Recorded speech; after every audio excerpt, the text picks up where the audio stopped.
nggak? Jadi hari ini kita akan mencari tahu dan mengenal lebih dalam mengenai Yahoo dan Google. Apakah kalian pernah bertanya-tanya apa itu Google, apa itu Yahoo, dan bagaimana sejarahnya? Apakah kelebihan dan kekurangannya, serta mengapa perusahaan Yahoo bisa bangkrut? Dan akan banyak lagi yang akan kita jelaskan. So, untuk membersihkan waktu, kita langsung saja ke materinya. Three, two, one. Kita pasti pernah tanya-tanya, apa itu Yahoo? Yahoo adalah portal layanan internet berpaduan antara mesin pencari atau search engine dengan direktori situs web di seluruh dunia yang diatur dalam hierarki kategori subjek. Perusahaan Yahoo berasal dari California, Amerika Serikat. Ini adalah rajin yang mencari pada tahun 2000-an, tepatnya sebelum Google lahir. Berbagai website yang sempat masuk ke Yahoo berhasil mencapai traffic internet paling tinggi sepanjang tahun. Saat itu, valuasi Yahoo bisa mencapai angka 125 miliar US dollar. Dalam rupiah bernilai lebih dari 1,8 triliun. Namun kini popularitas Yahoo di Indonesia, termasuk Yahoo Mail, memang sudah mulai merambah sejak Google menjadi kompetitor dengan menyediakan mesin pencari hingga layanan email. Sejarah dari Yahoo: pada tahun 1919, dua orang mahasiswa asal Stanford University, Jeffrey Young dan David Philo, mempunyai ide untuk menyusun indeks, tepatnya alat kurator untuk ribuan website yang ada di internet. Akhirnya, Jerry dan Philo berhasil membuat mesin terusur Yahoo. Kemudian mereka menyewa beberapa karyawan untuk memproses permintaan data indeks dari website yang ada. Di tahun 1996, Yahoo mulai go public dan diliris untuk kalangan umum. Pada tahun 2000, ini adalah momen puncak Yahoo karena sahamnya tercatat tinggi. Tepatnya pada tanggal 3 Januari, saat itu valuasi saham Yahoo bernilai hingga 475 US dollar per lembar. Sayangnya, momen ini hanya bertahan selama beberapa bulan akibat aksi terorisme di Amerika yang menyita perhatian dunia hingga peristiwa pecahnya gelembung domain.com, sehingga harga saham Yahoo hanya 8,11 US dollar per lembar. Di tahun 2005, Yahoo mengakuisisi Flickr, yaitu penyedia foto dan video yang didirikan oleh Rudy Ford setahun sebelumnya. Kemudian, di Maret 2005, Yahoo ambil alih Flickr yang saat itu popularitasnya sedang naik. Flickr diakuisisi Yahoo dengan nilai sekitar 40 juta US dollar hingga 50 juta. Di tahun 2007, akibat pengelolaan keuangan yang buruk di bawah kepemimpinan Terry Samuel dan Jerry Yang, maksud saya, mengambil alih kepemimpinan perusahaan dan Samuel mengundurkan diri. 2 tahun setelahnya, 5 tahun kemudian, Jerry yang juga mengundurkan diri dari jajaran dewan direksi Yahoo serta memutus semua kontrak kerja dari perusahaan yang dimilikannya sendiri tersebut pada 2012. Di tahun 2008, Yahoo menolak lamaran akuisisi dari raksasa software Microsoft yang saat itu ditawar 44,6 US dollar. Selain Microsoft, Yahoo juga sempat mempertimbangkan pilihan merger dengan perusahaan lainnya, termasuk dengan Google. Namun, pada akhirnya Yahoo tetap menjalankan perusahaannya sendiri. Pada tahun 2012, setelah Carol Brett tidak menjabat, Yahoo merekrut mantan presiden PayPal, Scott Thompson. Tapi sayangnya, Thompson hanya menjabat sebentar karena dirinya ketahuan memalsukan gelar di resume yang diajukan sebelumnya ke Yahoo. Usai 4 bulan menjabat, akhirnya Thompson digantikan oleh mantan vice presiden Google, Marissa Mayer. Pada tahun 2016, keuangan Yahoo kembali memburuk hingga melakukan PHK karyawan dalam jumlah besar. Di bulan Februari, setelah melaporkan kerugian sebesar 4,4 miliar US dollar di kuartal terakhir, Yahoo mengumumkan pengurangan karyawan hingga 15% atau sekitar 1.600 pegawai. Pada tahun 2017, Verizon resmi membeli Yahoo setelah sesi penawaran akhir yang sangat panjang dengan berbagai perusahaan dan konsorsium. Akhirnya Yahoo berhasil dibeli seharga 4,83 miliar US dollar atau sekitar 71 triliun rupiah. Kala itu, Verizon mempunyai posisi kuat dan dihargai dalam mengembalikan peruntungan bisnis internet Yahoo yang sudah terpuruk. Marissa pun akhirnya menyatakan ingin tetap menjabat sebagai CEO Yahoo di bawah Verizon. Macam-macam produk Yahoo. Yang pertama ada Yahoo Mail, Yahoo News, Yahoo Search, Yahoo Answer, Yahoo Shopping, Yahoo Downloads, Yahoo Group, Yahoo Fantasy Sport, My Yahoo, dan yang terakhir ada Flickr. Selanjutnya akan dijelaskan mengenai kelebihan dan kekurangan dari Yahoo Mail oleh saudara kalian. Kekurangan Yahoo sudah muncul lebih dulu, yaitu pada tahun 1997 dibanding dengan Gmail yang baru ada sekitar 4 tahun setelahnya. Dengan usia yang sudah cukup berumur, Yahoo tentu memiliki keunggulan dan kekurangan. Yaitu keunggulan Yahoo adalah selain untuk menerima dan mengirimkan Gmail, Yahoo juga menyajikan berita atau info terkini tanpa harus keluar dari Yahoo. Dengan begitu, beda dengan Google yang mengharuskan pengguna keluar dari Gmail untuk mendapatkan berita. Terus juga Yahoo memungkinkan mengunduh sekaligus berbagai jenis file yang terlampir dan seluruhnya bisa langsung jadi file yang terkonversi. Saat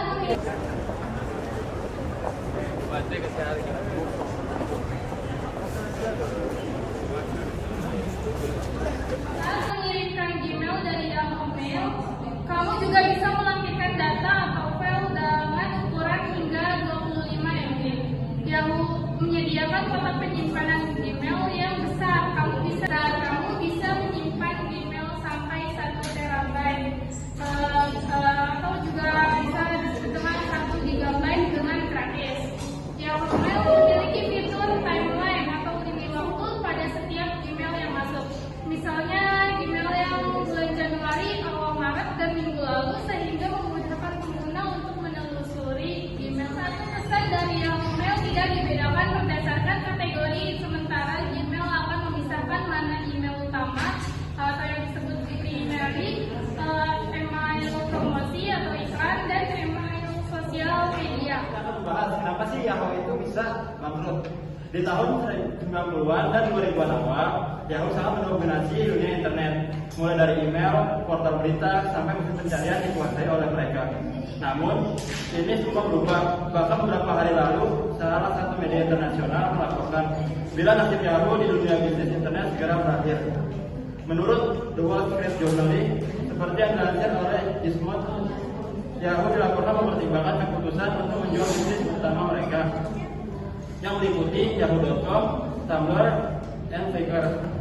Tentu hal ini menunjukkan bila Yahoo tengah mengalami keterpurukan yang cukup parah. Akan tetapi, nasib buruk yang menimpa Yahoo saat ini tidak datang begitu saja. Semua ternyata diakibatkan oleh kesalahan-kesalahan besar mereka di masa lalu. Kesalahan mereka meliputi yang pertama, tidak melewatkan dibeli oleh Google 2 kali. Tidak banyak yang tahu bila Yahoo telah melewatkan kesempatan emas membeli Google, yang saat itu masih berupa start sebanyak 2 kali, tepatnya di tahun 1997 dan 2000. Di tahun 1997, Yahoo menolak membeli Google dengan alasan mesin pencarian Google dibuat untuk memberikan jawaban paling relevan dalam tempo yang cepat. Aneh, ternyata saat itu Yahoo ingin netizen lebih banyak menghabiskan waktu di situs mereka, sehingga mesin pencarian Yahoo didesain untuk menampilkan jawaban pernyataan atau kata kunci yang dimasukkan ditambah kegiatan lain, misalnya seperti iklan, mengecek email, atau bermain game. Nah, selanjutnya di tahun 2002, Yahoo kembali gagal membeli Google. Padahal waktu itu Yahoo sudah mencicipi hebatnya teknologi mesin pencarian Google yang diintegrasikan ke mesin pencarian mereka. Ironisnya, alasan kedua Yahoo melewatkan membeli Google bukan gelang-gelang bikin jalan-jalan kepala.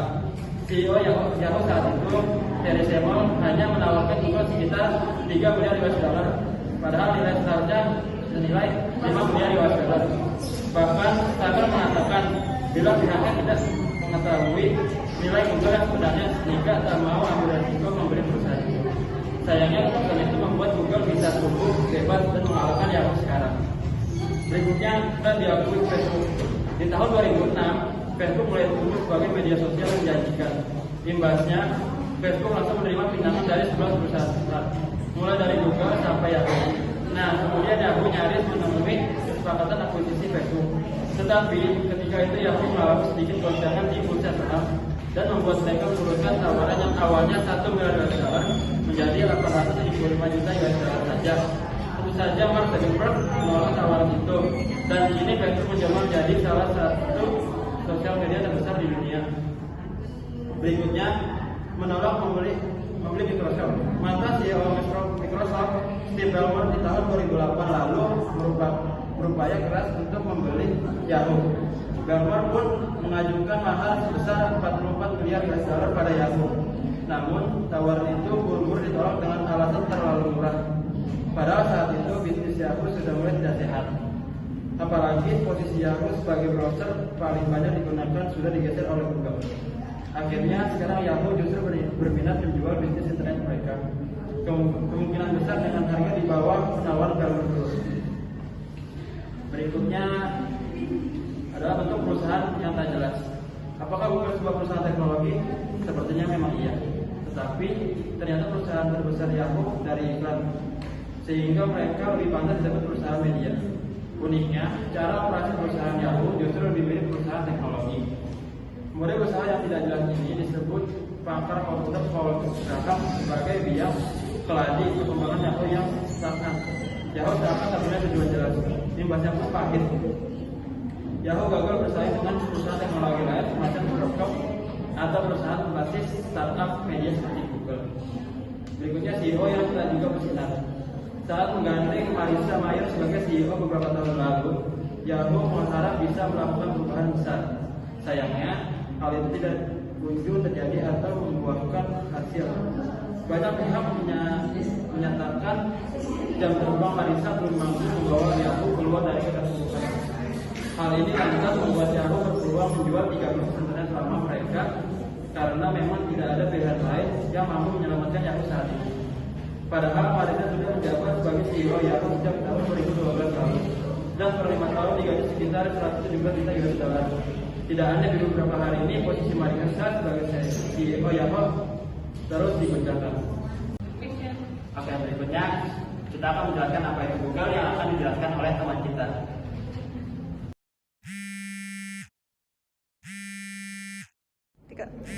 Ya, saya akan menjelaskan apa itu Google. Jadi apa itu Google?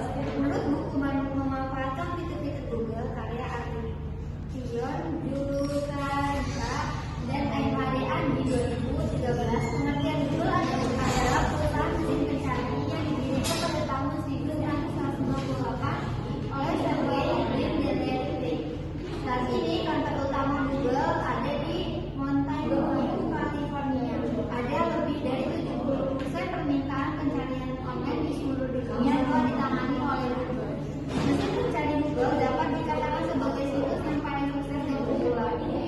Apalagi ditambah dengan banyaknya layanan dan produk online yang bisa digunakan seperti email, browser, perangkat lunak produktivitas, ponsel dan aplikasi, alat pemetaan, fitur, iklan internet, serta video, dan situs jaringan sosial lainnya.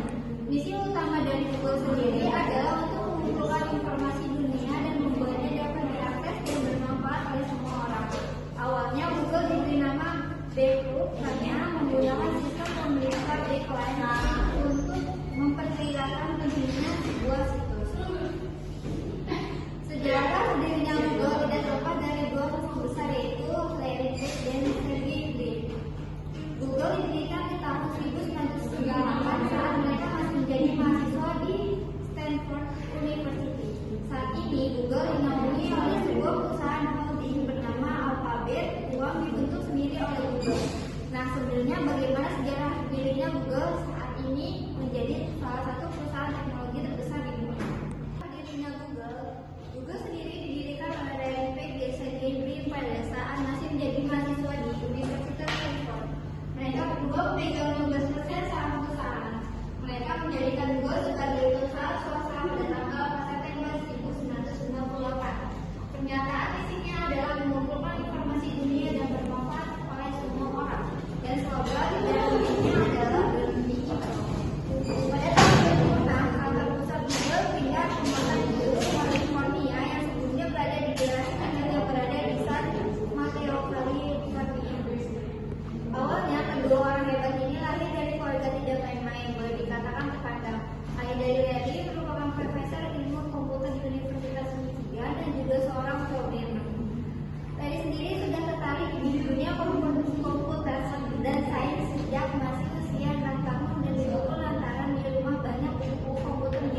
Benyamin. Hingga akhirnya Larry mendapatkan gelar Bachelor of Science pada bidang rekayasa komputer dari University of pasca lulus dari East University. Sementara Sergey merupakan pengusaha asal di Amerika Serikat yang mempelajari mengenai ilmu komputer dan matematika. Awal berdiri juga untuk mendapatkan suntikan dana senilai USD 100.000 setara dengan 1,3 miliar dari CEO founder Andy Bechtolsheim. Keduanya juga mendapat kantor pertama berupa sebuah garasi milik Susan Wojcicki, sosok yang ingin menjadi CEO. Mulai saat ini Google mempekerjakan Tim Sales. Sejak saat itu proyek ini semakin berkembang pesat. Hal ini yang memaksa Google kemudian pindah ke The Google Flex di Mountain View, California, Amerika Serikat. Siapa sangka perjalanan Google dimulai dari sebuah garasi, bisa dibayangkan kesulitan yang dicapai kedua orang ini melewati jalan yang berliku-liku.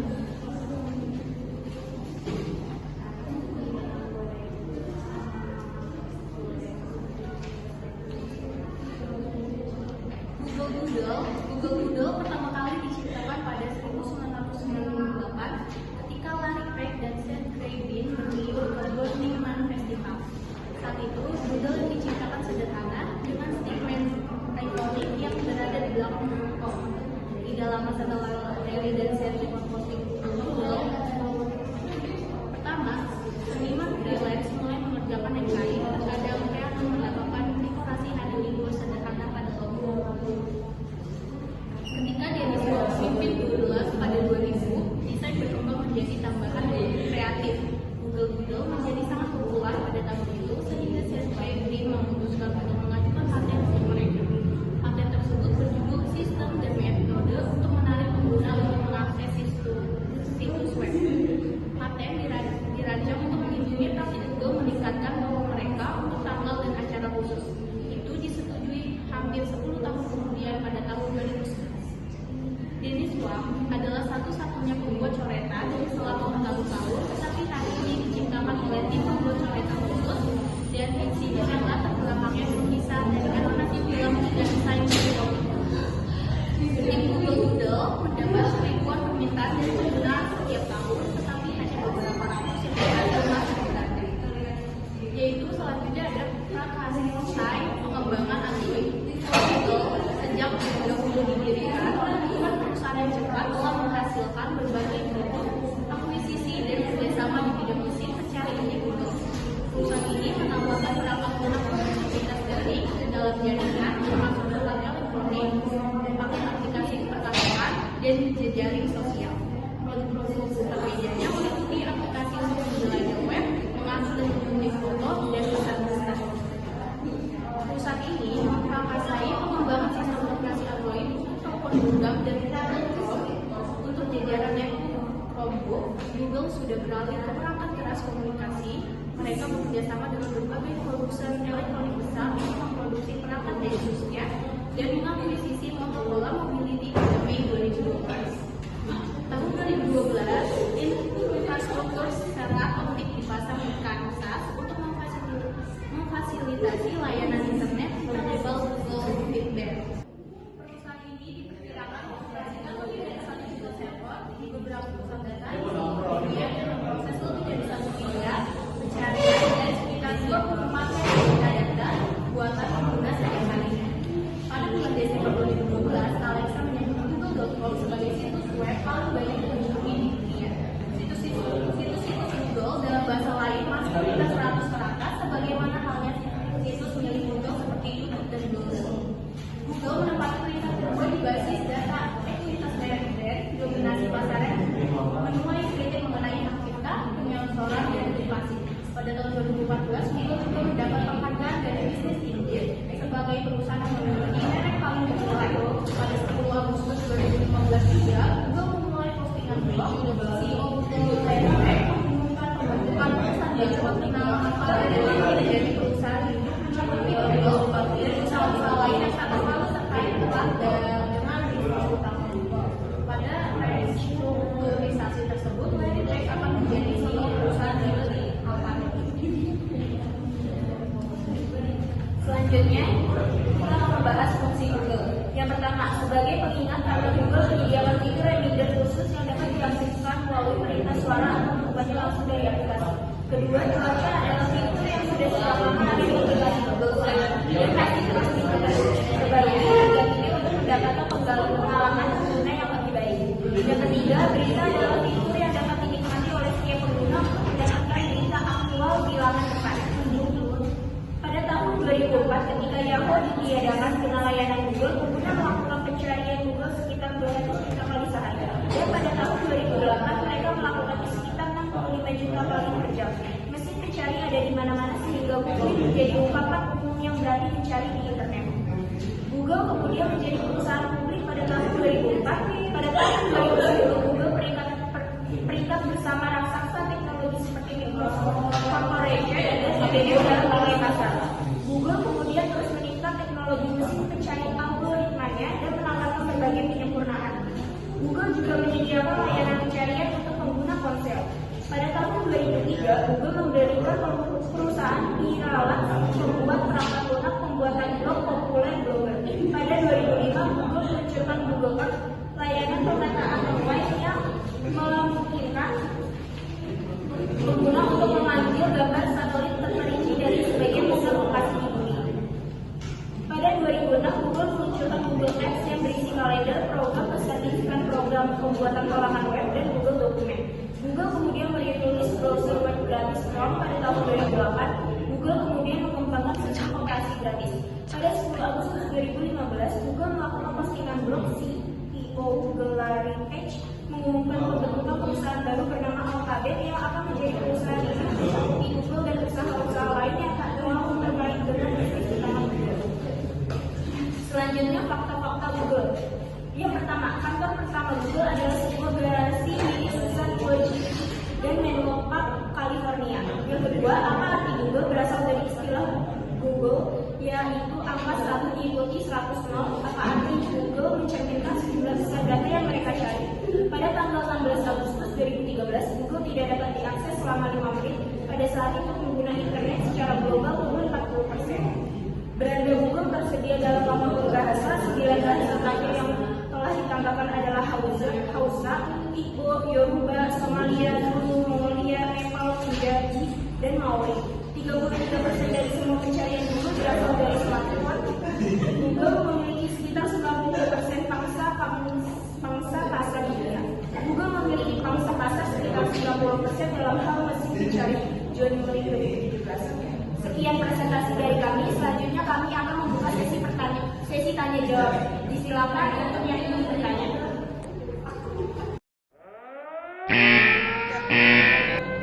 Yahoo kan merupakan pionir mesin pencari yang lebih lama dibandingkan Google. Tapi mengapa Google lebih sukses daripada Yahoo? Saya juga mau bertanya, apa yang menjadi penyebab utama Yahoo kalah bersaing dengan Google? Saya juga ingin bertanya, apa yang membedakan Yahoo dan Google? Terima kasih. Oke, terima kasih untuk pertanyaannya. Kami akan menjawab dari pertanyaan. Yahoo kan merupakan pionir mesin pencari yang lebih lama dibanding Google. Tapi mengapa Google lebih sukses daripada Yahoo? Jawabannya adalah Google berhasil mengungguli Yahoo karena fokus pada algoritma pencarian yang lebih canggih dan efisien, memberikan hasil pencarian yang lebih relevan dan akurat. Selain itu, pendekatan Google terhadap pengalaman pengguna yang sederhana dan antar muka yang bersih juga turut berperan dalam kesuksesannya. Yahoo di sisi lain